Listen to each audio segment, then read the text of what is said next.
Ang tulong natin ay nasa pangalan ng Panginoon. Siya ang lumikha ng langit at lupa. At ipahayag ang ating mga kasalanan sa Diyos. Ang ating Diyos ay Diyos na mahabagin at mapagpatawad.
Mapalad ang tao na pinatawad na yaong kasalanan at nalimot na rin ang kanyang nagawang mga pagsalangsang. Mapalad ang taong sa harap ng Panginoon ay di na pinararatangan ng kasalanan, dahilan sa siya ay hindi nanlilinlang. Nung hindi ko pa naipapahayag yaring kasalanan, sa buong maghapon ako'y nananangis sa matinding lumbay. Sa araw at gabi, bigat ng kamay mo ang nararamdaman, ano pa't wala nang nalalabi akong lakas sa katawan. Hamog ang kaparis na dagling na tuyo sa sikat ng araw. Ako ay lumapit sa iyong harapan at salay inamin. Ang aking nagawang mga pagsalansang di ko inilihim. Pinagpasyahan ko ang lahat ng ito sa iyo'y idaing at aking natamo ang iyong patawad sa sala kong angking. Mga minamahal, sinasabi sa unang Juan 1:9, kung ipinapahayag natin ang ating mga kasalanan, maaasahan nating ipatatawad sa atin ng Diyos ang mga ito at lilinisin tayo sa lahat ng ating kasamaan sapagkat siya'y tapat at matuwid. Salamat sa iyo, O Diyos. Pinatunayan mo ang iyong pag-ibig sa amin nang si Kristo ay mamatay para sa amin noong kami mga makasalanan pa. Ngayon ay buksan mo ang aming mga labi at kami ay magpupuri sa iyo.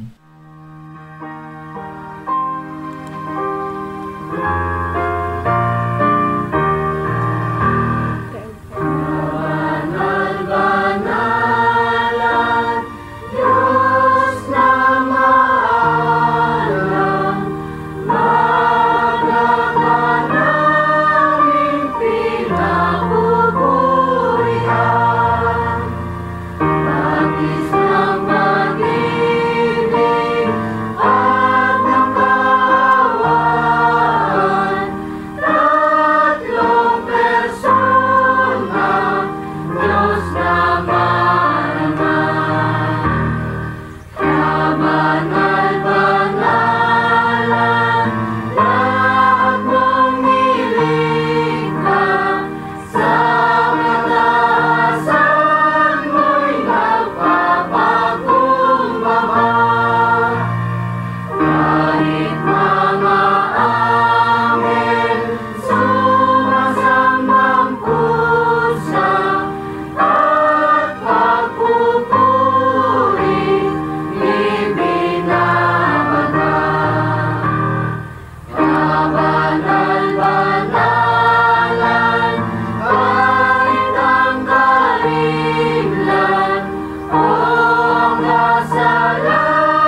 Hindi ba nananawagan ng karunungan at nagtataas ng tinig ang kaunawaan? Inari ako ng Panginoon sa pasimula ng lakad niya bago pinasimulan ang kanyang mga gawa ng una. Nasa tabingan niya ako na gaya ng punong manggagawa at ako ang kanyang pang-araw-araw na ligaya na laging nagagalak sa harapan niya, nagagalak sa kanyang lupang tinatahanan at sa mga anak ng mga tao ay nasisiyahan. Diyos ng karunungan. Ang Panginoon ay Diyos ng kaalaman. Alam niya ang lahat ng bagay. Siya ay ganap sa kaalaman. Ang kaunawaan niya ay walang hanggan. Angkin ng Diyos ang lahat ng karunungan. Siya ang nagbibigay sa atin ng kanyang karunungan. Diyos ang gumawa, kaya tayo ngayon ay na kay Kristo Jesus na naging karunungan sa atin mula sa Diyos. Walang nakakakilala sa anak kundi ang Ama, at walang nakakakilala sa Ama kundi ang anak, at sino mang piliin ng anak na pagpahayagan niya. Ang Espiritu Santo ay Espiritu ng karunungan. Kung tayo ay kulang ng karunungan, humingi tayo sa Diyos na nagbibigay ng sagana sa lahat at iyon ay ibibigay sa atin. Awit 8:1-5. O Panginoon, aming Panginoon, sa buong lupa ay napakadakila ng iyong pangalan. Sa itaas ng mga langit ay inaawit ang iyong kaluwalhatian. Mula sa bibig ng mga sanggol at mga musmos, ikaw ay nagtatag ng tanggulan dahil sa mga kalaban mo upang patahimikin ang kaaway at ang maghihiganti sa iyo. Kapag pinagmamasdan ko ang iyong kalangitan, ang gawa ng iyong mga daliri, ang buwan at ang mga bituin na iyong inilagay, ano ang tao upang siya'y iyong alalahanin at ang anak ng tao upang siya'y iyong kaligain? Gayon may ginawa mo siyang mababa lamang ng kaunti kaysa Diyos at pinutungan mo siya ng kaluwalhatian at karangalan. Ipinasakop ng Ama sa Anak. Ipinasakop ng Diyos Ama ang lahat ng bagay sa ilalim ng tao. Ngunit ngayon ay hindi pa natin nakikitang nasasakop natin ang lahat ng bagay, kundi nakikita natin si Jesus, ang Kristo na anak ng Diyos, na dahil sa pagdurusa ng kamatayan ay pinutungan ng kaluwalhatian at karangalan upang sa pamamagitan ng biyaya ng Diyos ay maranasan niya ang kamatayan alang-alang sa lahat. Inialay ni Jesus ang kanyang dugo upang linisin tayo sa kasalanan. Sa pamamagitan ng Espiritu Santo ay inihandog niya ang kanyang sarili na walang dungis sa Diyos Ama. Gawa 2:31-36. Sinabi ni Pedro, nagsalita si David tungkol sa muling pagkabuhay ng Kristo. Hindi siya pinabayaan sa Hades, ni ang kanyang mangkatawan ay nakakita ng kabulukan.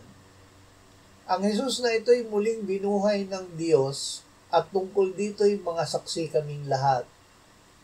Kaya't yamang pinarangalan sa kanang kamay ng Diyos at tinanggap mula sa Ama ang pangako ng Espiritu Santo, ibinuhos niya ito na pawang nakikita at naririnig ninyo. Sapagkat hindi umakyat si David sa mga langit, ngunit siya rin ang nagsabi, sinabi ng Panginoon sa aking Panginoon, maupo ka sa kanan ko, hanggang sa gawin ko ang mga kaaway mo na tuntungan ng iyong mga paa. Kaya't dapat malaman ng may katiyakan ng buong sambahayan ng Israel na ginawa siya ng Diyos na Panginoon at Kristo, itong si Jesus na inyong ipinako sa krus. Iniakyat ng Ama sa langit at isinugo ang Espiritu Santo.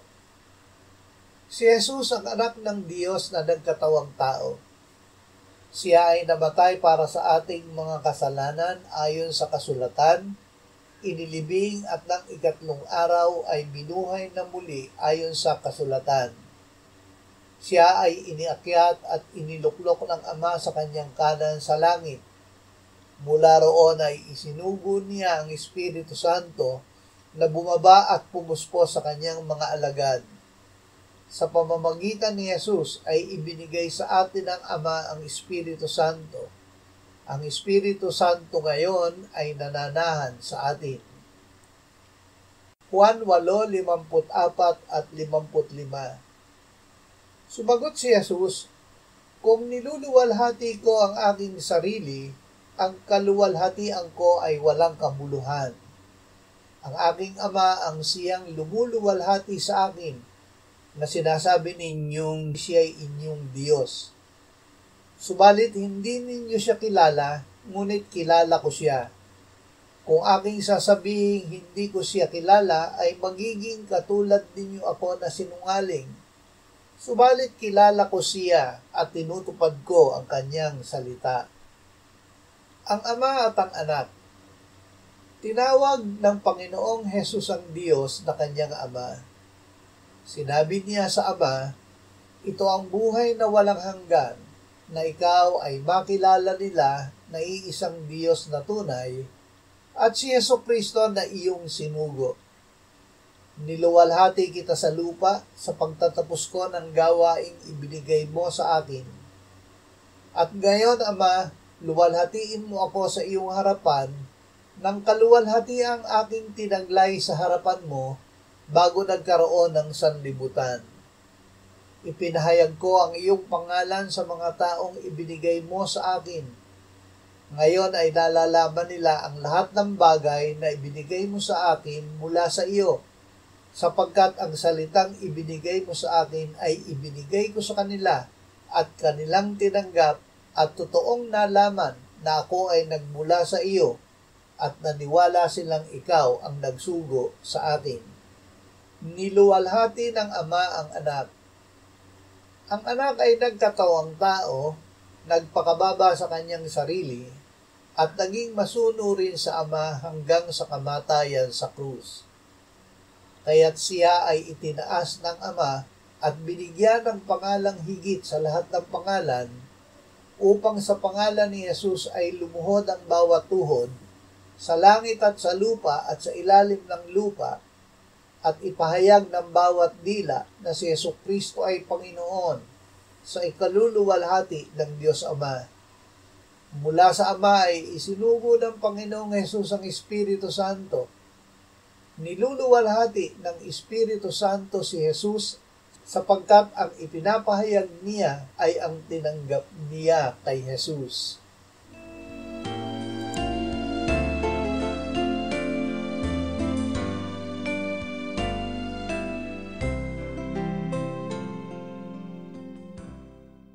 Manalangin tayo. Panginoong Hesus, sinabi mo, "Malibang kainin ninyo ang laman ng anak ng tao at inumin ang kanyang dugo, kayo ay walang buhay sa inyo. Ang sino mang kumakain ng aking laman at umiinom ng aking dugo ay may buhay na walang hanggan, at akin siyang muling bubuhayin sa huling araw. Sapagkat ang aking laman ay tunay na pagkain at ang aking dugo ay tunay na inumin. Siya na kumakain ng aking laman at umiinom ng aking dugo ay nananahan sa akin at ako sa kanya. Kung paanong buhay ang Ama na nagsugo sa akin at ako ay nabubuhay sa pamamagitan ng Ama, gayon din siya na kumakain sa akin, siya man ay mabubuhay sa pamamagitan ko." Panginoong Hesus, aming tagapagligtas, tinatanggap ka namin sa oras na ito bilang aming tinapay ng buhay. Tinatanggap namin ang iyong katawan na ipinako sa krus, namatay, inilibing, binuhay na muli, at iniakyat ng Ama sa kanyang kanan sa langit bilang aming tunay na pagkain. Tinatanggap namin ang iyong dugo na nabuhos sa ikapagpapatawad ng aming kasalanan bilang aming tunay na inumin. Manahan at mabuhay ka sa amin upang kami ay mamuhay sa pamamagitan mo kung paanong ikaw ay namuhay sa pamamagitan ng Ama. Salamat, Ama, sapagkat dahil kay Kristo, kami ngayon ay nakapamumuhay kasama mo kaisa ng Espiritu Santo. Sa iyo ang lahat ng kaluwalhatian, ngayon at magpakailanman. Amen.